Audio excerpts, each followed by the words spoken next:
সারা বছরই লেগে থাকে। এই উদ্দেশ্যকে সামনে রেখে এরকম মহতী অনুষ্ঠান আমরা করছি, অন্যান্য বছরও আমরা করে থাকি। এবারকার যে সমস্ত কর্মসূচিগুলি আমরা নিয়েছি, একটু পূর্বে আমরা হসপিটালের মধ্যে হাসপাতালে গিয়ে আমরা রোগীদের মধ্যে ফল বিতরণ এবং জল বিতরণ করে এসেছি। ভবঘুরেদের মধ্যে খাবার বিতরণ এবং সাফাই অভিযান থেকে ধরে অন্যান্য বিভিন্ন সামাজিক কর্মসূচিগুলি আমরা নিয়ে থাকি। বসে আঁকো প্রতিযোগিতা আমরা এর মধ্যে করব।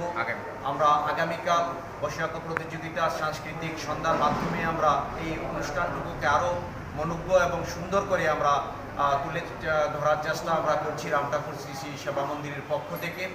এবং যেটা আজকে আমরা বিশেষভাবে এখন যেটা আমরা করছি সেটা হচ্ছে রক্তদান শিবির।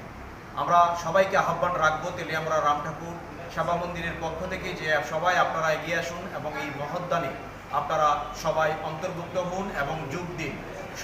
সবার যোগদানের মাধ্যমে আমরা এক একজন এক একটি প্রাণকে আমরা বাঁচাতে পারি। তার থেকে আমি মনে করি পুণ্যের কাজ কোনো রকমভাবে আর হতে পারে না, যেটা শ্রী শ্রী রাম ঠাকুর নিজের মুখে বলেছিলেন যে জীব সেবার মাধ্যমে আমরা শিব সেবাকে আমরা করতে পারি এবং জীবের কল্যাণের মাধ্যমে আমরা আমাদের নিজের কল্যাণকে আমরা আরও ত্বরান্বিত করতে পারি।